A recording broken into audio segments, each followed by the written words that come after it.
Video we're going to continue our reading of Aristotle's Nicomachean Ethics in chapter 2 of book 2. Since, therefore, the present treatise, this study of ethics, is not for the sake of theory, like other discussions, for our attention is not directed to this business, that we may know what virtue is, but that we may become good men. Our attention is not directed to this business of studying ethics, so that we may know what virtue is, but that we may become good men. Since otherwise no advantage would be derived from it. This being the case, it is necessary to consider, with respect to actions, how they are to be performed. For as we have said, actions are the mistresses of the qualities which habits possess. Actions are the mistresses of the qualities which habits possess. If we want to have habits that possess certain qualities, we need to make sure that those qualities are present in our individual actions. Actions are the mistresses of the qualities which habits possess. To act, therefore, according to right reason is common, and is now assumed to be so.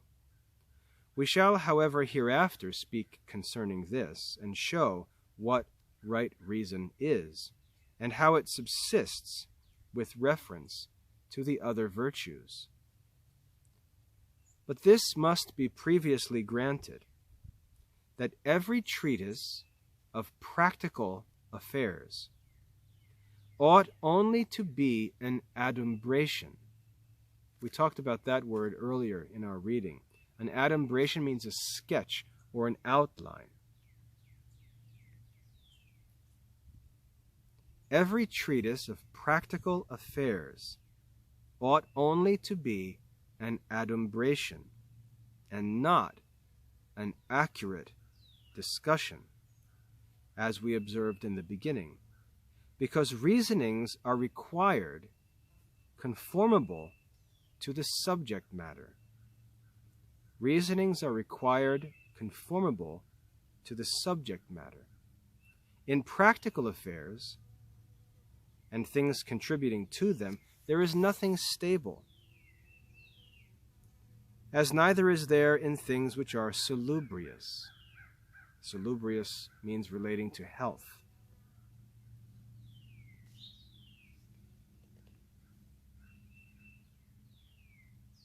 Such, therefore, being the universal reason, in a still greater degree will the discussion of particulars be deficient in accuracy. So since we must speak of a practical art by means of adumbration or in sketches that sort of give general guidelines, if that's true of the entire art, it's also going to be true of the specifics within that art, particular topics within that art. It is, however, necessary that those who are engaged in practical affairs should always direct their attention to an opportune time, in the same manner as in medicine and in the art of a pilot or one who sails a ship.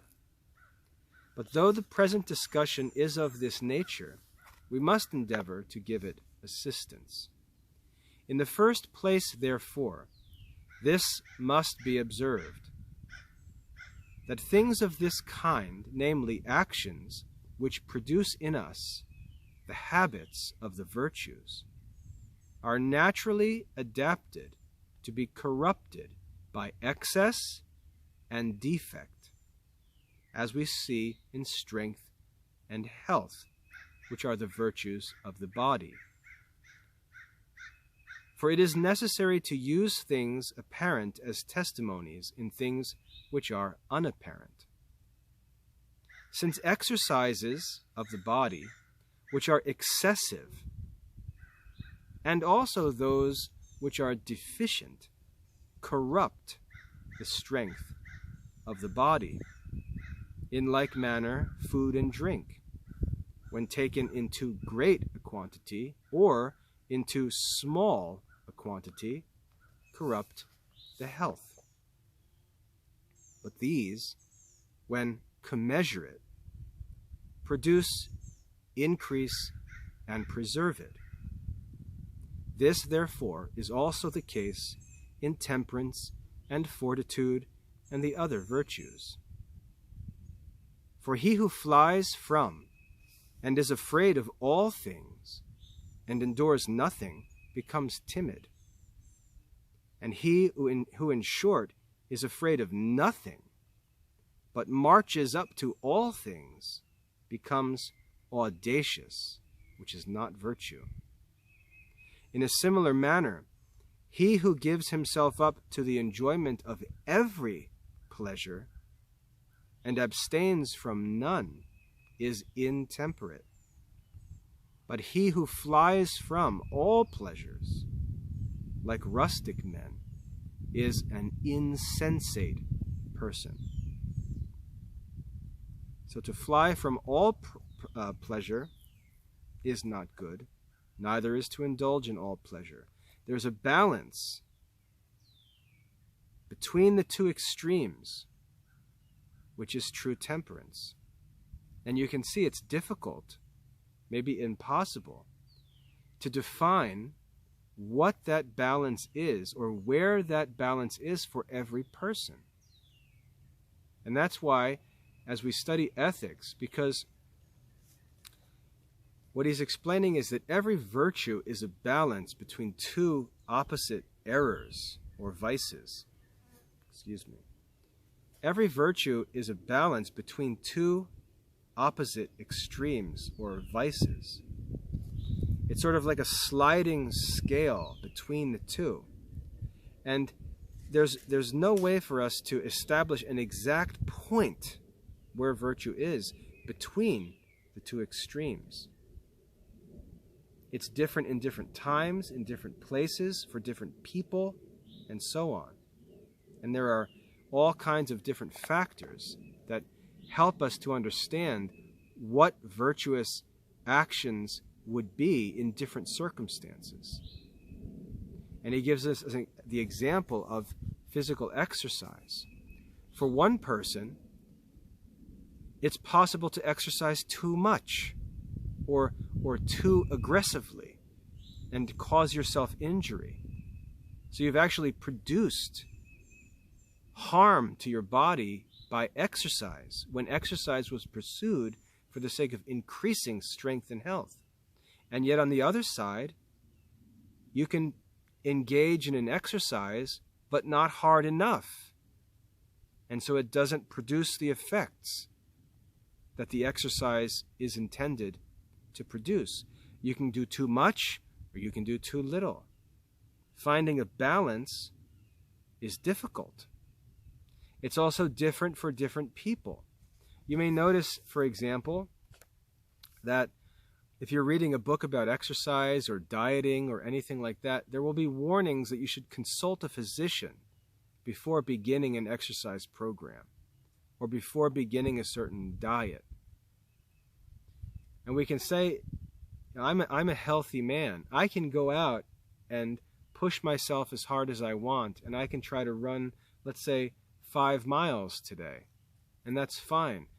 Because of my physical condition, my health, I can push myself hard exercising, and it's good for me to do so.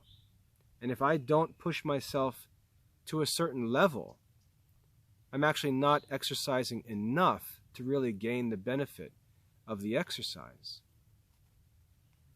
But there could be another person who, let's say, has a heart problem. And if he were to go out with me and exercise just as rigorously as I do, he might cause himself harm by that same exercise. And so that exercise for him would not be healthful, but would be injurious to his health. And so it's difficult for us to define. We can't define for everyone what virtue is in a certain situation, because there's just other factors that affect us. If you read the Rule of St. Benedict, where Benedict, as the director of monks and nuns, is trying to determine things like what should the monks eat, what should the monks wear, what should the monks drink, how should they dress, how should they sleep, and so on, into all the practical details of their monastic life. He explains there, just as Aristotle said, that there's no way to give exact rules for things like that, because there are some people who can eat a small meal, and that's all they need for the day. They remain strong and healthy. They're able to do their work, study, stay awake, and so on. And there are other people who, if they eat the same amount that that person eats, they'll get sick, or they won't be able to work, or they'll get headaches, or they'll fall asleep, and so on. And so different people have different strengths that allow them to exercise differently, to work differently, to eat and drink differently, to sleep differently, and so on. And so there can't be an exact rule. We can't say what everyone should eat is exactly 1 pound of bread and exactly, 12 ounces of wine every day, and what everyone should do. We can't make exact rules like that, because that's not how virtue works. That's not how health works. And so we have to make rules for practical affairs by means of adumbration, by making general rules that need to be applied in individual circumstances. All right? He says, because temperance and fortitude are corrupted by excess and defect, but they are preserved by mediocrity, or by balance.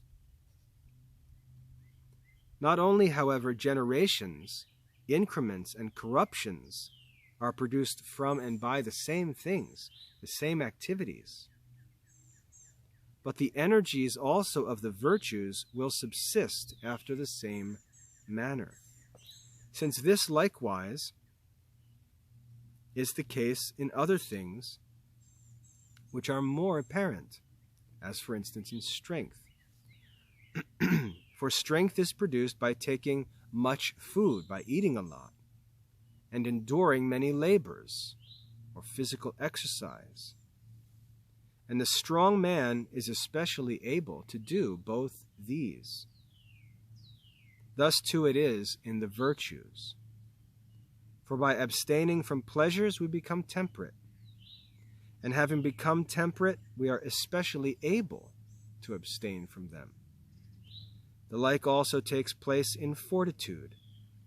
For by being accustomed to despise things of a terrifying nature, and to endure them, we become brave. And having become brave, we are especially able to endure terrible things. So Aristotle explains to us that virtue in the soul works just like exercise or eating in the body. If we understand how health is produced in the body by eating and exercising with moderation, we can also understand how acting virtuously with moderation between excesses, too much, and defects, too little, how by mediocrity is the word used in the translation, or moderation, I think, would be better. We usually use mediocrity in a negative sense, like you're not trying your best, you're just content with being mediocre. So I don't think mediocrity is the best word there. I think moderation or balance would be a better translation. The development of virtue in us works in the same way. So we'll often find people trying to do too much or not doing enough. It's very difficult to find that place of moderation where, let's say for temperance, where we're not indulging in every pleasure, but at the same time, we're not denying ourselves pleasures that are actually good and necessary for life, for us to persevere or endure in something, for example. It's easy to make a strict rule and limit ourselves or restrict ourselves from any pleasurable things and then not continue in that rule, just to start something, last a few days and quit.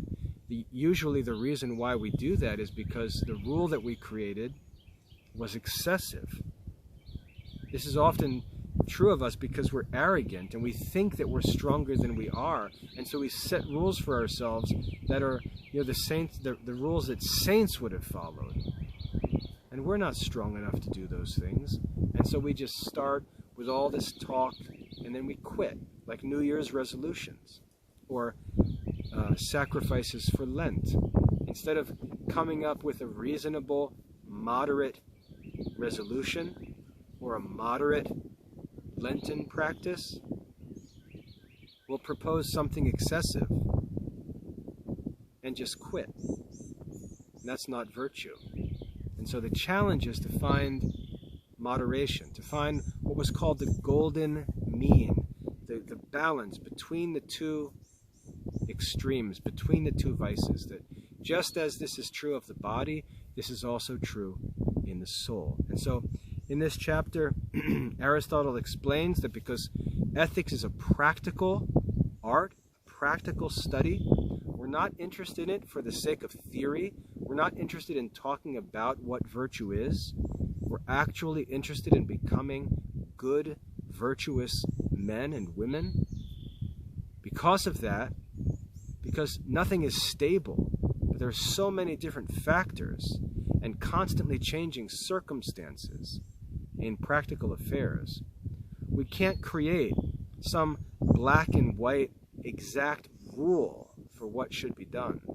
And therefore, we have to approach this subject by adumbration, by creating general principles, by sketching out rules that then are applied in all circumstances.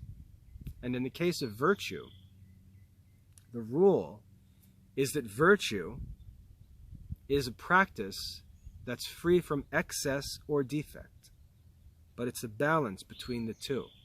And he gave us a couple examples. He gave us examples, for example, with bravery, that timidity is not being brave enough, not acting bravely enough in a situation, and yet audacity is actually not acting bravely, but acting recklessly. And we often see people do this. Like if we see someone practicing some foolish and risky recreation, like let's say jumping off a cliff into the water, and it's however high the jump is, and they ask you if you want to do it, and you think about it and you're like, why would I do that? Why would I risk my life for a recreational activity? That makes no sense. And then they'll intimidate you by saying that you're cowardly, that you're not brave. The problem is that that's not bravery. That's audacity. Risking your life for no real reason is not bravery. That's audacity. Not fearing something you should fear is audacity. But at the same time, not being brave enough in certain situations is timidity. Okay, so to sketch generally the principle of virtue is that virtue is a balance between excess and defect, between too much and not enough. And both of these extremes are vices. And the challenge of moral philosophy is in every situation in our lives, especially for ourselves because we're different from everyone else, understanding what the true balance is, where virtue is practiced, where each of the virtues can be practiced and the extremes be avoided.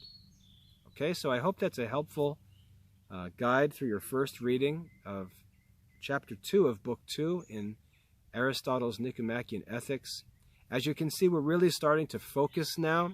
We're starting to move away from that theoretical talk of Book 1, and we're starting to dig into the real nuts and bolts of the art of, or the science of moral philosophy and ethics.